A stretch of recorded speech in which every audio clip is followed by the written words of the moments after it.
నమస్తే welcome to four sides TV నేను Revathi America అధ్యక్షుడు డొనాల్డ్ ట్రంప్ మెడలో ఎట్టకేలకు ఓ శాంతి పురస్కారం వచ్చివాలింది. నోబెల్ శాంతి బహుమతి గెలుచుకొని తాను కూడా ఒబామా రేంజ్ ని చెప్పుకోవాలని ట్రంప్ ట్రై చేశారు. నోబెల్ రాలేదు కానీ మరో శాంతి బహుమతి ఆయన దరిచేరింది. ఆయనను తొలి ఫిఫా శాంతి బహుమతి వరించింది.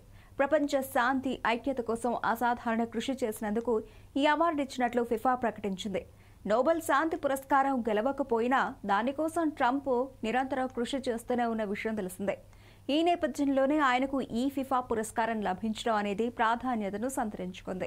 ప్రపంచ శాంతి కోసం అసాధారణమైన విశిష్టమైన చర్యలు తీసుకుంటున్న వ్యక్తులు, తద్వారా ప్రపంచ వ్యాప్తంగా ప్రజలను ఏకం చేసిన వారిని ఈ శాంతి పురస్కారంతో సత్కరిస్తామని ఫిఫా అప్పట్లో ప్రకటించింది. దీనికి అనుగుణంగా తొలి ఏడాది ఈ అవార్డును డొనాల్డ్ ట్రంప్కు ప్రదానం చేసింది. ట్రంప్ ప్రపంచ శాంతి ఐక్యత కోసం అసాధారణ కృషి చేసినందుకు ఈ అవార్డు ఇచ్చినట్లు ఫిఫా ప్రకటించింది.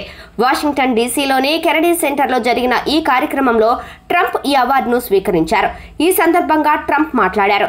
తన జీవితంలో ఇప్పటి వరకు లభించిన అన్ని అవార్డుల కంటే ఇది అత్యుత్తమమైనదని, తనకు దక్కిన గొప్ప వరాలలో ఒకటని పేర్కొన్నారు.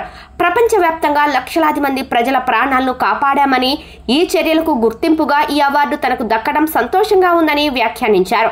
తాను అధికారం చేపట్టక ముందు అమెరికాలో పరిస్థితులు బాగోలేవని, ఇప్పుడు ప్రపంచంలోనే హాటెస్ట్ దేశంగా మారిందని అన్నారు. తనకు బహుమతులు అవసరం లేదని, ప్రజల ప్రాణాలను కాపాడటానికే అధిక ప్రాధాన్యత ఇస్తానని ట్రంప్ చెప్పారు.